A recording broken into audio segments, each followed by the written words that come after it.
Captain HFY pressed his three-fingered hand against the control panel of the Time's luminous probe asterisk. His large, dark eyes studied the readings on the screen. Something was out there, in the emptiness of space, floating like a dead thing between the stars. "What is it, Navigator Krell?" HFY asked. His voice made a soft clicking sound, the way all Zephyrians spoke. Navigator Krell's head fins twitched with excitement. "A ship, Captain. But not one of ours. Not like anything in our databases." The bridge of the Time's luminous probe Times hummed quietly. The ship was one of the most advanced vessels in the Zephyrian Empire. Its crew of 12 had been exploring this part of space for 6 months, looking for new worlds and new species to study. They had found empty planets and dead rocks, but nothing interesting. Until now. "Put it on the main screen," HFY ordered. The image that appeared made the captain's skin change color slightly, a sign of confusion among his people. The alien ship looked wrong somehow. It was big. Much bigger than their own vessel, but it looked old and rough, like it was made by people who did not know how to build properly. The hull was gray, metal, scarred and dented. Strange markings covered its sides, symbols and pictures that meant nothing to the Zephyrians. The ship had no elegant curves like Zephyrian vessels. Instead, it was all hard angles and sharp edges, like someone had taken metal boxes and stuck them together. "How primitive," said Science Officer Thymel, her voice filled with the musical tones that showed amusement. "Look at those weapon systems. They appear to be simple kinetic launchers. Chemical explosives, perhaps," HFY nodded. The Zephyrians had moved beyond such crude weapons thousands of years ago. Their ships used energy beams that could slice through metal like water. Their shields could stop anything made of solid matter. This alien vessel looked like it belonged in a museum. "Are there life signs?" the captain asked. Krell studied his instruments. "Difficult to tell. The ship's hull is very thick. Much thicker than necessary. But I detect some kind of power source deep inside. Very weak, though. The ship appears to be drifting. Probably abandoned," Thymel said. "The builders likely realized how hopeless their technology was and left it behind." HFY considered this. In all their travels, the Zephyrians had found many dead civilizations. Most species destroyed themselves before they learned to travel between stars. Those few who made it to space usually met the Empire as friends. The smart ones joined willingly. The stubborn ones were given time to think about it. "Begin a full scan," the captain decided. "I want to know everything about this vessel. Its construction, its purpose, its builders." The Time's luminous probe Times moved closer to the alien ship. HFY watched the distance close on his screens. The alien vessel grew larger and larger. Soon he could see details that made him even more puzzled. The ship had windows. Actual transparent openings in the hull. What kind of people built space vessels with windows? It made no sense. Windows were weak points. They could break. They let in radiation. Every civilized species learned early that spaceships should be completely sealed, with only sensors to see outside. But there they were. Rows of rectangular openings along the ship's sides. Some were covered with metal shutters. Others showed only darkness inside. "The scans are complete, Captain," Thymel announced. "This is very strange. The ship is constructed entirely of refined metals. Iron, steel, aluminum, titanium. No energy-based materials at all. No crystalline matrices. No bio-grown components. It is like something from our ancient history." "What about the weapons?" HFY asked. "Kinetic projectile systems, as we thought." "But Captain, there are so many of them. The entire ship seems designed around carrying weapons. I count at least 40 different weapon systems. Some are small, others are massive. And the ammunition storage areas are enormous." HFY's fins fluttered. 40 weapon systems? For what purpose? Are they expecting to fight an entire fleet? 40. There is more, Captain, Thymel continued. The ship's hull is not just thick. It is armored. Multiple layers of different metals, with spaces between them. The builders designed this vessel to take damage and keep fighting. Navigator Krell spoke up. Captain, I am reading the ship's markings with our translation systems. The symbols appear to be linguistic in nature. I have partial translations of some words. Show me. New images appeared on the screen. The alien symbols were harsh and angular, matching the ship's design. Beneath each symbol, Krell had written the Zephyrian translations. This group of symbols appears to mean United Earth Ship, Krell said. And this other set, I believe it says Defiance. Earth, Vex-High repeated the alien word slowly. That must be their homeworld. And Defiance. That is their name for this vessel. A warship name, Thymal observed. These Earth creatures named their ship after an act of rebellion or resistance. Vex-High studied the alien vessel for a long time. The Zephyrian Empire controlled hundreds of star systems. They had met dozens of alien species. Most were peaceful traders or simple farmers. A few were aggressive, but they were quickly taught better manners. This ship worried him, though. Not because it looked dangerous, it was clearly inferior to Zephyrian technology. But something about its design disturbed him. Every line and angle seemed to suggest violence. This was not a ship built for exploration or trade. This was a ship built for war, Captain, Krell said. The vessel appears to be completely inactive. Life support systems show minimal power. If there is a crew aboard, they may be in some form of hibernation, or dead, Thymal added. Perhaps they fought among themselves and destroyed each other. Many primitive species do that. Vex-High made his decision. Prepare a boarding party. Full environmental suits and translation equipment. We will examine this ship and learn about its builders. If they are still alive, we will make contact. If not, we will study their technology and add their world to our star charts. Should we bring weapons, Captain? Asked Security Chief Nexhal from his station near the back of the bridge. Energy dampeners only, Vex-High replied. From the look of their technology, we are in no danger from these Earth creatures. Their weapons cannot even penetrate our personal shields. The boarding party prepared quickly. 6 Zephyrians in gleaming environmental suits gathered in the shuttle bay. They carried tools for cutting through metal and devices for analyzing alien technology. Each wore a personal energy shield that could stop any primitive weapon. As the shuttle launched toward the alien ship, Vex-High felt confident. This would be another routine first contact. They would study the aliens, classify their technology level, and decide whether Earth was worth visiting. The humans, if that was what they called themselves, would either join the Empire peacefully or be convinced to do so. The captain had no way of knowing that his simple scanning operation had just awakened something that should have stayed asleep. The boarding shuttle attached to the human ship with a soft clang. Security Chief Nexhal tested the seal twice before nodding to his team. The 6 Zephyrians stepped through the airlock and into the alien vessel. The first thing that struck them was the smell. Even through their environmental suits, the ship's atmosphere carried strange scents. Metal and oil. But also something else. Something organic and sharp that made Nexhal's skin crawl.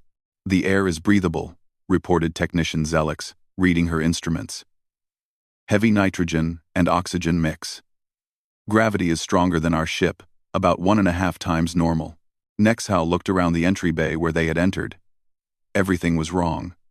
The ceiling was too high, at least 3 meters above their heads. The doorways were wide and tall, built for creatures much larger than Zephyrians. Even wearing their bulky environmental suits, the aliens felt small in these spaces. Look at these walls, whispered biologist Cathara. Her voice shook slightly.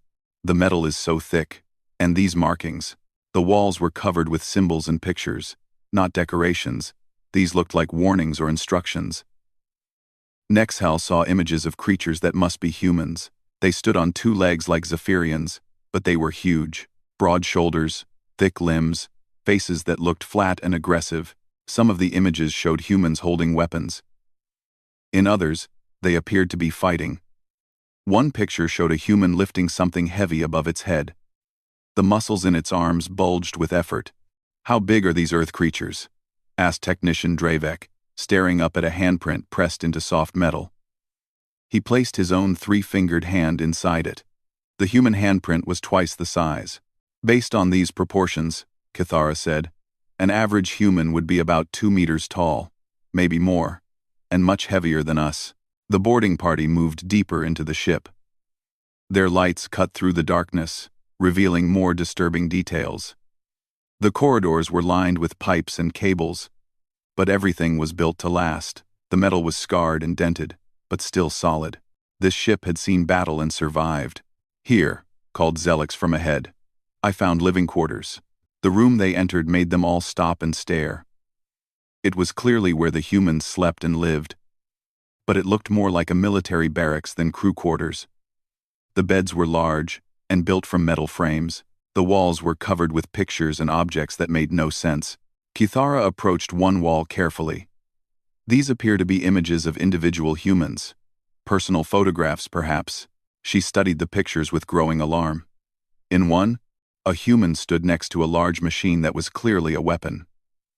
The human was smiling, showing white teeth in what looked like a threat display. In another, a human held up a small object while standing over what appeared to be a dead animal. They hunt, Kithara whispered. For pleasure, not just food. Look at this human's expression. It appears to be happy. Dravek had found another wall covered with small metal objects attached to colorful ribbons. What are these? Nexhal examined the objects with his scanner. Metal discs with engravings. Symbols and words. I think they might be awards or honors of some kind. Awards for what? Dravek asked.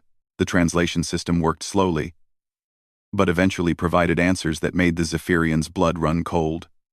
The metal objects were medals. Awards for combat service. For battles won. For enemies killed. One medal was engraved with the words, "For valor in combat." Another said, "Distinguished service. Operation Crimson Thunder." A third, larger medal bore the inscription, 100 confirmed kills. Expert marksman. They give awards for killing, Kithara said in a voice barely above a whisper. These creatures celebrate death. Zelix had found a storage area filled with equipment, but not scientific instruments or tools for building and creating. These were weapons. Personal weapons. Knives, with serrated edges, firearms, with scopes and modifications. Even in storage, the weapons looked deadly and efficient. Who needs this many personal weapons? Zelix asked. Are they constantly at war? Look at this, Dravek called from another corner. He had found a small device with a screen. When he activated it, images began playing, moving pictures with sound. The images showed humans engaged in combat, but not real combat. This appeared to be recreational fighting. Humans struck each other with bare hands, while others watched and cheered. The fighters bled and suffered injury, but they seemed to enjoy it. They fight for entertainment, Dravek said, his voice filled with horror. They hurt each other for fun. Nexhal tried to process what he was seeing. In Zephyrian culture, violence was always a last resort. Physical conflict was shameful, something that proved you had failed to solve problems with intelligence and cooperation. But these humans seemed to embrace violence as a natural part of life. The boarding party moved to another section of the ship. Here they found what appeared to be a training area, exercise equipment built for creatures much stronger than themselves. But not just equipment for maintaining health. These devices were clearly designed to build physical power for combat. Heavy weights that would crush a Zephyrian, striking targets that bore the impact marks of countless blows. A combat simulation chamber with targets shaped like various alien species, even targets that looked like Zephyrians. They practice fighting us, Kithara observed with growing fear. They prepare for wars against species they have never met.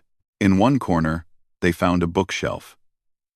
The data storage was primitive, actual physical books made from processed plant material. But the contents were what truly terrified them. The books had titles like Advanced Combat Tactics, Psychological Warfare, and Victory Through Superior Firepower.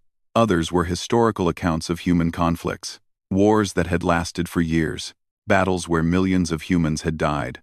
One book fell open in Dravek's hands. The page showed a photograph of a human city that had been completely destroyed. The caption read, Berlin, 1945, after Allied victory. Another photograph showed a massive explosion rising into the sky like a deadly flower. The caption said simply, Hiroshima. They destroy their own cities, Dravek whispered. They fight wars so terrible that they level entire population centers. Nexhal felt a growing sense of dread. This was not the primitive species they had expected to find. Yes, the technology was crude compared to Zephyrian science. But these creatures had something the Zephyrians had never encountered before. They had a culture built around warfare. Violence was not just a tool for them. It was art, entertainment, and religion, all combined into one terrifying package. We need to see more, Nexhal decided. The ship's data core should tell us about their civilization, their world, their capabilities. As they moved deeper into the vessel, the Zephyrians began to notice other details. Blast shields over the windows, not for protection from space debris, but from weapons fire. Damage control stations with tools for fighting fires and repairing holes in the hull. Emergency medical stations designed to treat combat injuries. This ship had been built by people who expected to be shot at, who planned for battle damage, who designed their vessels to keep fighting even when crippled and bleeding. The more they saw, the more frightened the boarding party became. They had thought they were exploring the wreckage of a failed civilization. Instead, they were walking through the sleeping tomb of a species that had turned warfare into a science. And somewhere in the darkness ahead, the ship's data core waited to reveal the true scope of humanity's appetite for destruction. The data core was located in the heart of the ship, protected by layers of armor and security systems. But the security was offline, and the Zephyrians were able to access it easily. Technician Zelix connected her devices to the alien computer system and began downloading information. The data is enormous, she reported. Thousands of files. Historical records, technical specifications, military documents, cultural archives. It will take time to process everything. Start with their military capabilities, Nexhal ordered. I want to know what kind of weapons these humans have. As the data began to translate, the boarding party gathered around Zelix's portable display. What they saw made their worst fears seem small and foolish. This ship, Zelix said, her voice trembling, is classified as a research vessel. Research? Dravek asked. With all these weapons? With this armor? According to their files, this is the UES Defiance, a deep space exploration ship with light military escort capabilities. It is designed to study new worlds and make first contact with alien species. Nexhal felt his skin go pale. If this is their research ship, what do their actual warships look like? Zelix pulled up technical specifications for human military vessels. The images that appeared made the Zephyrians step back in horror. The human warships were monsters. Ships the size of small cities, covered with weapon systems that defied understanding. Missile launchers that could fire hundreds of projectiles at once. Energy weapons that used nuclear fusion to create beams of destruction. Armor so thick that it would take sustained bombardment to penetrate. Look at this one, Zelix whispered, pointing to a ship called a dreadnought. It carries enough firepower to destroy a planet's surface, and according to these records, humans have built hundreds of them. But the ship specifications were not the worst part. As they dug deeper into the data, they found human military doctrine and tactics. The way humans planned and fought their wars made the Zephyrian skin crawl with terror. They call this total war, Kithara read from a military manual. The complete destruction of an enemy's ability and will to fight. Military targets, industrial centers, and civilian populations are all considered valid targets. They attack civilians? Dravek asked in shock. Not just attack, Kithara continued reading. They have strategies specifically designed to break an enemy's spirit by causing suffering to non-combatants. Psychological warfare through terror. Nexhal looked at more files. Human military history was filled with concepts that violated every civilized rule of war. Scorched earth tactics, where retreating armies destroyed everything useful behind them. Siege warfare, where entire cities were surrounded and starved into submission. Chemical weapons, designed to cause slow, agonizing death. Here, Zelix said, pulling up another file. Something called nuclear doctrine. It appears to be their policy for using planet-killing weapons. The file described human nuclear weapons in technical detail. Bombs that could vaporize entire cities. Missiles that could cross space in minutes to deliver devastating payloads. Torpedoes designed to crack open planets and render them uninhabitable for thousands of years. But what truly terrified the Zephyrians was humanity's willingness to use these weapons. The files contained records of nuclear weapons being used in warfare. Not once, but many times, humans had actually used planet-killing weapons against their own species. They bombed themselves, Dravek said in a voice filled with disbelief.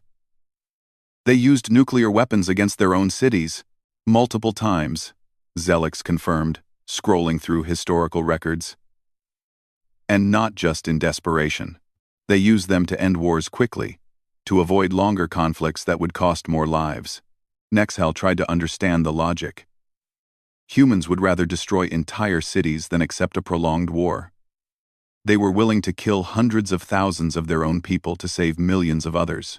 It was practical in a way that made his skin crawl. The boarding party found more disturbing information in the tactical databases. Humans had developed strategies for fighting every conceivable type of enemy. Space-based opponents, underground civilizations, energy beings, hive minds, robotic armies. They had contingency plans for wars that had never happened and enemies that did not exist. Look at this file, Kythera called. It is labeled Xenocide Protocols, Final Resort Strategies. The file contained plans for the complete extermination of hostile alien species, not just military defeat, but total extinction. Biological weapons, designed to target specific DNA structures. Nanomachines that could disassemble alien technology at the molecular level. Even plans for artificially creating supernovas to sterilize entire star systems. They plan to commit genocide, Kythera whispered, against species they have never even met.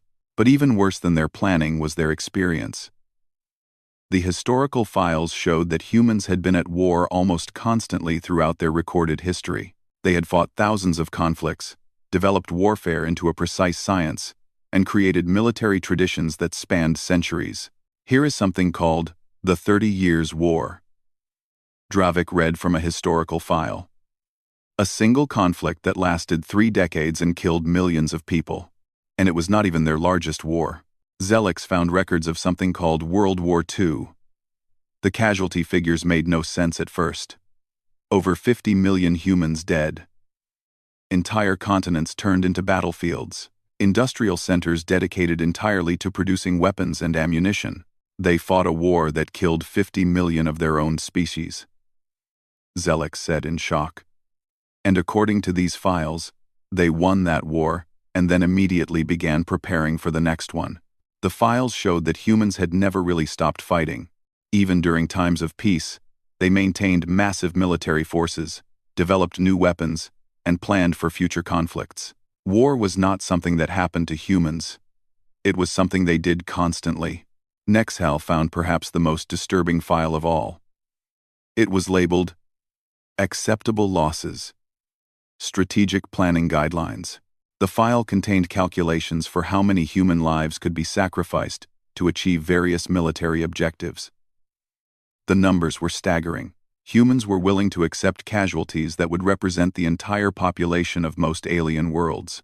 They consider losing 1 million soldiers to be an acceptable cost for capturing a single strategic target, Nexhal read aloud.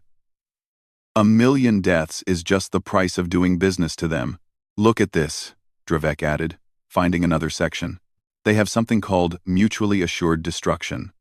If an enemy uses nuclear weapons against them, they will automatically launch enough nuclear weapons to destroy the enemy's entire civilization, even if it means destroying themselves in the process. Kythera finished reading the file. They would rather die than let an enemy survive. The Zephyrians stood in silence, trying to process what they had learned. They had thought humans were a primitive species with crude technology. But primitive did not mean harmless. Humans had taken the basic concepts of warfare and refined them into an art form of destruction. "We need to warn the Empire," Nexhal said finally. "Captain Vexhai must know about this immediately." But before they could contact their ship, Zelix noticed something that made her hearts freeze. The ship's power levels are increasing. Something is activating automated systems. Around them, the lights began to come on. Ventilation systems started humming. Computer displays flickered to life. And somewhere deep in the ship, they could hear the sound of machinery beginning to operate. "What is happening?" Dravek asked. Zelix checked her instruments with growing fear. "The ship is waking up. Our presence has triggered some kind of automatic revival sequence." "Revival of what?" Nexhal demanded. But before Zelix could answer, a new sound filled the corridors. A sound that made every Zephyrian's survival instinct scream warnings. It was the sound of humans beginning to wake up from their long sleep, and judging by the excited voices echoing through the ship's communication system, the humans were very interested to discover that they had alien visitors. As the ship's systems continued to activate around them, the boarding party realized they had limited time before the humans fully awakened. Zelix worked frantically to download as much data as possible, while Nexhal tried to understand what they had stumbled into. "There is another section of the database," Zelix reported. "Cultural archives. Entertainment media, literature, recreational programs. Maybe this will show us a different side of human civilization." Nexhal nodded. "Download everything. We need to understand these creatures completely." What they found in the cultural archives was worse than anything in the military files. The humans' entertainment was built around conflict, violence, and warfare. Their movies, books, games, and stories all celebrated battle and conquest. But unlike Zephyrian culture, where violence was treated as a tragic necessity, humans portrayed warfare as glorious and exciting. "Look at this," Cathara said, accessing a file labeled Popular Cinema. "These are moving pictures that humans watch for pleasure." The first file she opened showed humans in combat armor fighting against giant alien creatures. The humans were outnumbered and outgunned. But they fought with determination and creativity. When they won, they celebrated. When they died heroically. "They make entertainment about fighting aliens," Dravek observed. "And in their stories, humans always win." "Not always," Zelix corrected, finding another file. "Sometimes they lose. But even when they lose, they make it look noble and inspiring. Listen to this dialogue." She played an audio clip from a human war movie. A human soldier, wounded and dying, spoke to his companions. "Remember us. Remember that we stood here. Remember that we fought. And when Earth needs defenders again, remember that humans never surrender." The Zephyrians listened in growing horror as they realized what they were hearing. This was not just entertainment, it was cultural programming. Humans used their stories to teach their children that dying in battle was honorable, that fighting hopeless odds was admirable, that surrendering was shameful. "Here is their literature," Cathara said, opening another section.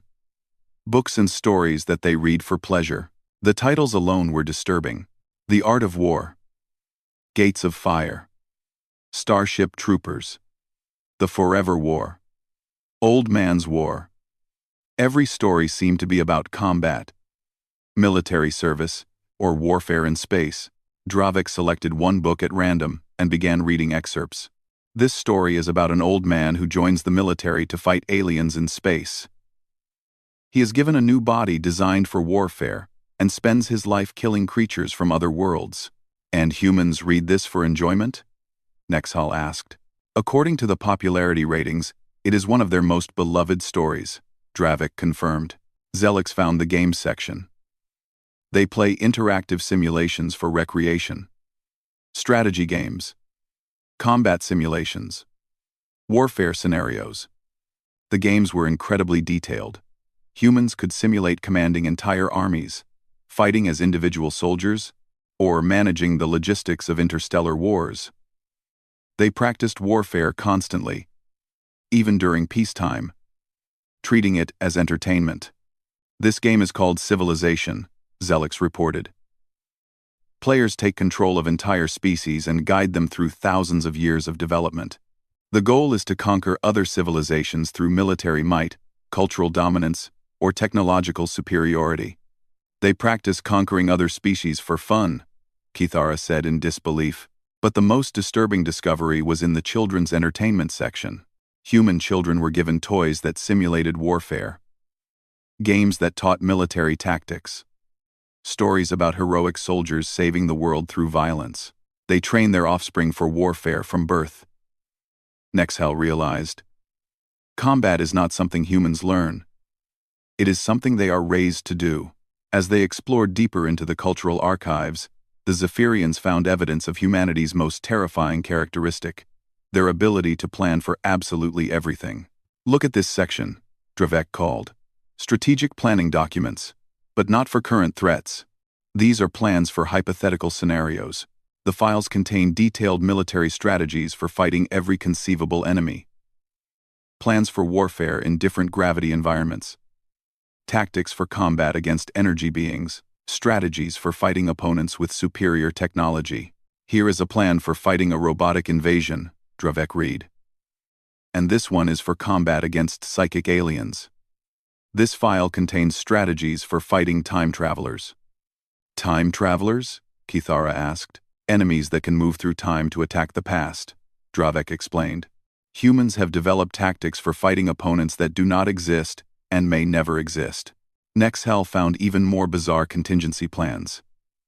Strategies for fighting interdimensional invaders. Plans for combat in alternate realities. Tactical guides for warfare against abstract mathematical concepts that somehow became hostile. They plan for wars against mathematics itself, Nexhel said in amazement. How do you fight an equation? But humans had apparently figured it out. The files contained detailed instructions for combat against entities made of pure mathematics, hostile probability algorithms, and weaponized logical paradoxes. Here is something called the Roko's Basilisk Protocol, Zelix discovered. It is a plan for fighting a hostile artificial intelligence that could threaten people in the past by thinking about them in the future. None of the Zephyrians could understand how such a thing was possible, but humans had apparently devoted serious thought to it. They had contingency plans for fighting threats that existed only in theory. And look at this, Kithara added, finding another file. Plans for fighting their own allies. Every species that has ever worked with humans has a dedicated military response plan in case they turn hostile. The files showed that humans maintained detailed intelligence on every friendly alien species they had encountered. Their weaknesses, their technology, their military capabilities, and for each species, humans had developed specific strategies for defeating them if friendship ever turned to war. They planned to fight us, Dravek realized, finding a file labeled Zephyrian Empire. Threat Assessment and Response Protocols. 2. The file contained detailed analysis of Zephyrian technology, culture, and military capabilities. Someone had studied their species carefully and developed specific tactics for fighting them. The plans were thorough, ruthless, and probably effective. According to this, Dravek read, our energy shields can be overloaded by sustained kinetic bombardment. Our ships are vulnerable to ramming attacks because we do not expect physical impacts. Our psychology makes us hesitant to cause unnecessary destruction, which can be exploited through deliberate targeting of civilian infrastructure. They know exactly how to beat us, Nexhel said quietly. And we have never even met them before. The most disturbing part was the notation at the end of the file. It was marked, Classification. Friendly First Contact Protocols. Keep available for defensive purposes only. Humans had developed plans for destroying the Zephyrian Empire while simultaneously preparing for peaceful first contact. They hoped for friendship but planned for war, just in case. Every species they meet gets the same treatment. Zelix discovered. Scrolling through more files. Diplomatic protocols and military contingencies. All prepared at the same time. As the ship's awakening systems grew louder around them, the Zephyrians realized the true scope of what they faced. Humans did not just wage war. They lived in a constant state of preparedness for every possible conflict. They had turned paranoia into a survival strategy. They prepared for threats that did not exist, planned for enemies they had never met, and developed responses to scenarios that existed only in nightmares. And now, the boarding party could hear human voices getting closer. Excited voices, speaking in quick, sharp tones about unknown contacts and first contact protocols. The humans were not afraid of finding aliens aboard their ship. They sounded thrilled by the opportunity, like they had been waiting their entire lives for something new to figure out how to fight. "We need to leave," Nexhal decided. Now, but as they gathered their equipment and prepared to retreat, they could hear human footsteps approaching through the corridors. Heavy, confident footsteps that belonged to creatures who had never learned to fear the unknown. The humans were coming, and they were eager to meet their visitors. The sounds were getting closer. Human voices echoed through the corridors of the awakening ship, speaking in excited tones that made the Zephyrians' blood run cold. "Contact the Times luminous probe asterisk," Nexhal ordered Zelix. "Tell Captain Vexhai we need immediate extraction." Zelix tried to establish communication, but her equipment was having trouble penetrating the ship's thick hull. "I cannot get a clear signal," she reported. "The human ship is interfering with our transmissions." The boarding party moved quickly toward their entry point, but the ship's layout was confusing. In the darkness, with emergency lighting now flickering on throughout the vessel, the corridors looked different. They took a wrong turn and found themselves in an unfamiliar section. "This way," Dravek called, pointing to a passage that seemed to lead in the right direction. But as they hurried through the corridor, they heard something that made them freeze in terror. Human voices, much closer than before. And the voices were not speaking in fear or confusion. They were speaking in excitement. "Unknown boarding craft detected on Deck 7. Came a voice from the ship's communication system. Revival sequence accelerated. "All hands to first contact stations."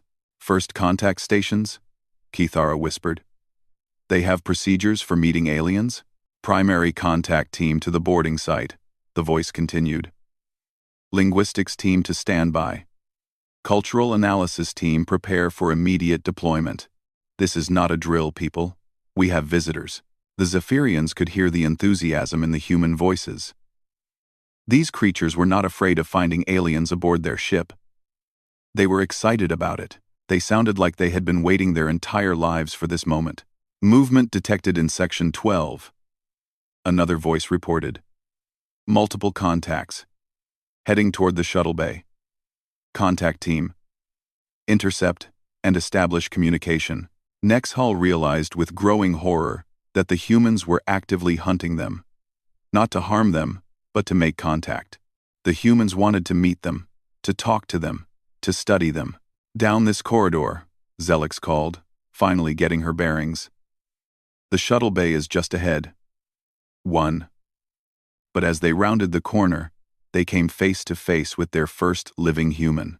The creature was exactly as large as the ship's proportions had suggested.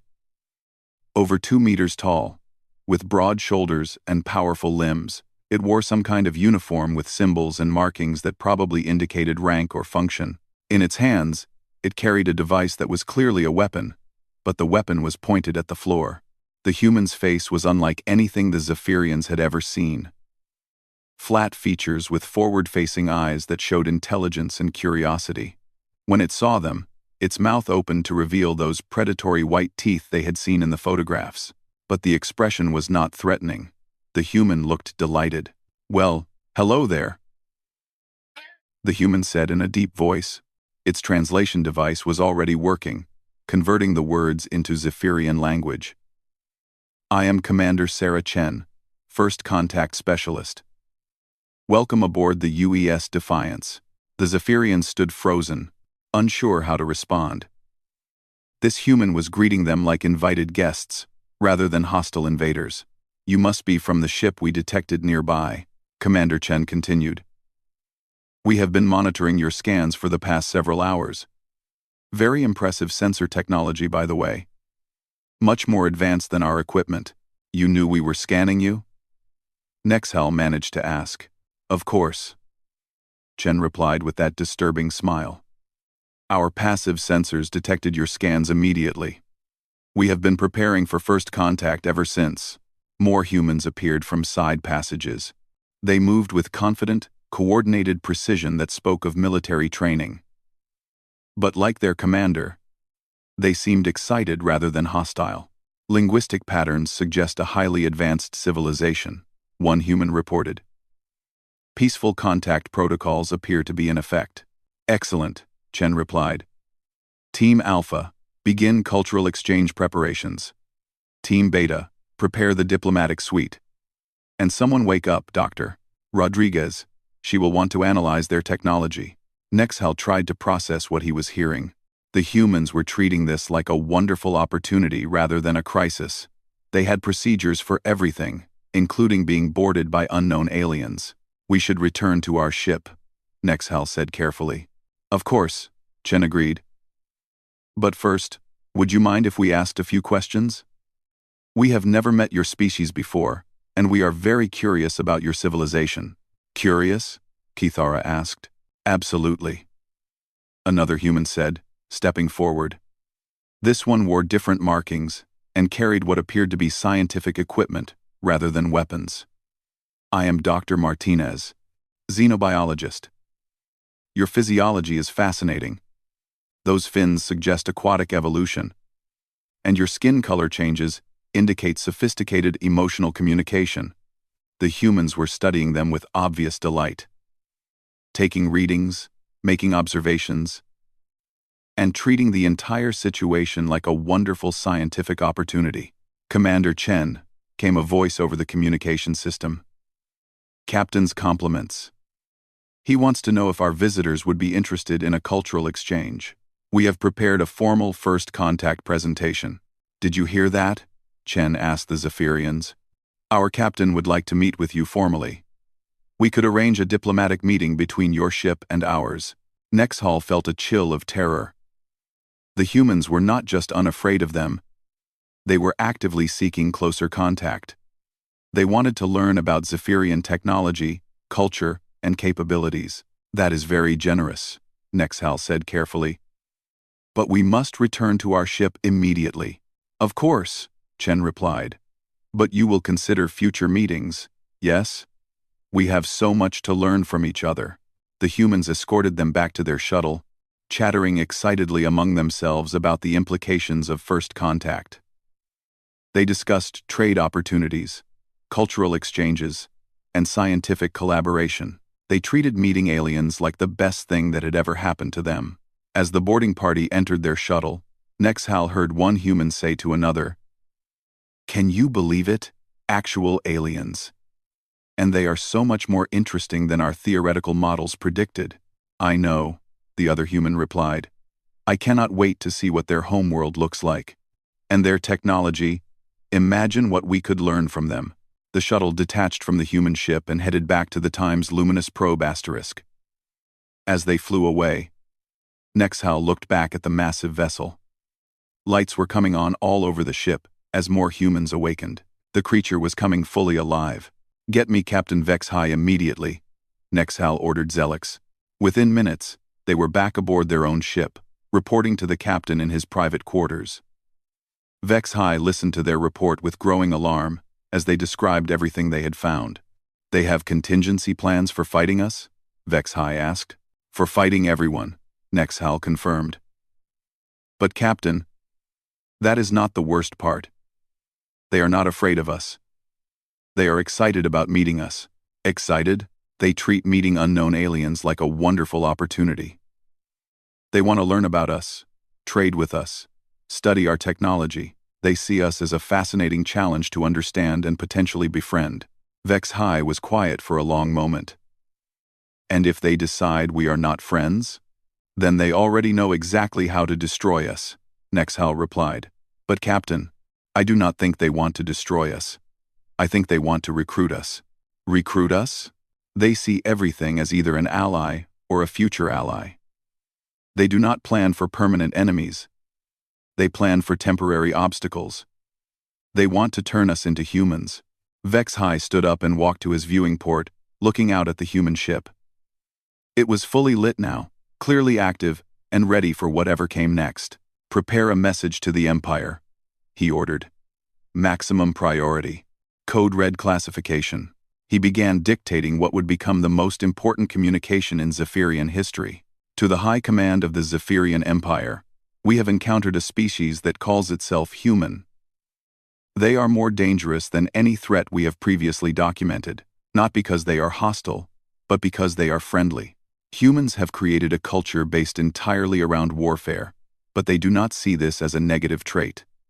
They celebrate violence, plan for every possible conflict, and treat meeting new species as opportunities for either friendship or conquest. They are not afraid of us. They are excited about us. They want to study us, understand us, and decide what to do with us. If they choose friendship, we will become part of their sphere of influence. If they choose otherwise, we will be eliminated with surgical precision. But here is what truly terrifies me about these humans. I do not think they see a difference between those two options. To them, friendship and conquest are just different methods of achieving the same goal. Turning everyone they meet into allies who think like humans. Recommend immediate modification of all first contact protocols. If we encounter humans again, do not attempt communication. Do not attempt negotiation. Withdraw immediately and avoid all further contact. These creatures do not just wage war. They love war. They think about war the way we think about art or music. And they are very, very good at it. The human ship is requesting a formal diplomatic meeting. I am declining and ordering immediate withdrawal. May the stars preserve us if we ever meet them again, when they are truly awake and prepared for visitors. As the Time's luminous probe times prepared to leave the area, Captain Vexhai took one last look at the human ship. It was sending friendly communication signals, inviting them to stay and talk. The humans still thought this was the beginning of a wonderful relationship.